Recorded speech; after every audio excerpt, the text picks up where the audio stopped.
पर उससे ज्यादा खुशी मुझे इस बात की है कि जब हम इस चर्चा को सुन रहे थे, जो सही 150 साल का वंदे मातरम का इतिहास है देश की जनता के सामने पहुंचा है, जब विपक्ष ने पूरे इतिहास की सही क्रोनोलॉजी जनता के सामने रखी है। मैं देशवासियों से अपील करूंगी कि इस चर्चा को ध्यान से सुने और जो व्हाट्सएप हिस्ट्री 2014 से चालू हुई है, जो मैं कहती हूँ जो उससे प्रभावित हैं, जो उससे पीड़ित हैं, वो जरूर इस चर्चा को सुने, क्योंकि सही इतिहास जनता के सामने जाना बहुत जरूरी था और ये इस चर्चा के माध्यम से हुआ। मैं तो अब आपके माध्यम से सर ये भी रिक्वेस्ट करूंगी कि क्विट इंडिया मूवमेंट पे चर्चा हो, स्वतंत्रता संग्राम पे चर्चा हो, और वो सारी चर्चा जो 2014 से धूमिल करने की कोशिश की गई थी वो सारी चर्चा का विषय बने। जैसे ये जो इतिहासकार हैं व्हाट्सएप हिस्ट्री के माध्यम से व्हाट्सएप हिस्ट्री फैलाते हैं, उनका करियर का दी एंड हो सर। और मैं हैरान थी जब कहा कि भारतीय जनता पार्टी वंदे मातरम की चर्चा करना चाह रही है। ये वही भारतीय जनता पार्टी, वही सरकार है जिन्होंने ये सेशन शुरू होने से पहले वो नोटिफिकेशन जारी किया था कि यहाँ के कोई भी सांसद वंदे मातरम और जय हिंद वाला नारा नहीं लगा सकते हैं। इससे बड़ा राष्ट्रद्रोह मैं मानती हूँ कुछ और हो ही नहीं सकता।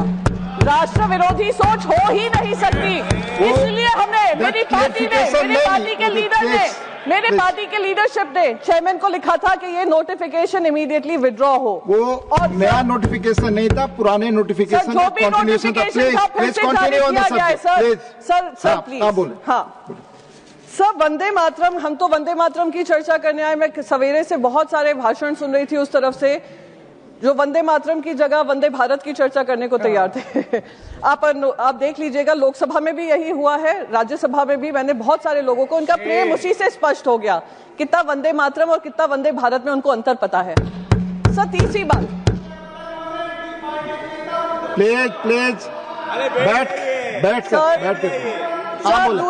सर तीसरी चीज, आप बैठ जाए। गृह मंत्री ने ये कहा कि ये सेलिब्रेशन है। बिल्कुल सेलिब्रेशन है, पर ये भारतीय जनता पार्टी का सेलिब्रेशन नहीं था, क्योंकि उन्हीं के भाषण में उन्होंने ध्रुवीकरण की बात रखी, अपना पॉलिटिकल एजेंडा चलाने की बात रखी, और वही पंडित जवाहरलाल नेहरू जी को लेकर उन्होंने क्या क्या बातें नहीं रखी। कहा विभाजन तब से शुरू हुआ जब से 1937 में तीसरा और चौथा स्टैंजा हटाया गया।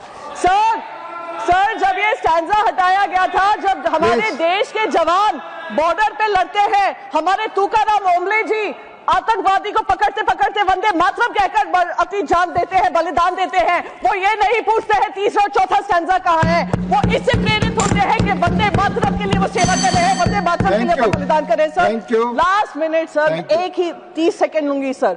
बस मैं यही कहूंगी आपके माध्यम से कि ये जो ध्रुवीकरण वाली राजनीति और पंडित जवाहरलाल नेहरू जी को लेकर उनका धूमिल करने की जो राजनीति हो रही है उसको समाप्त होना चाहिए। और मेरी जो नेमसेक है लोकसभा में, उन्होंने भी ये मांग रखी है कि नेहरू जी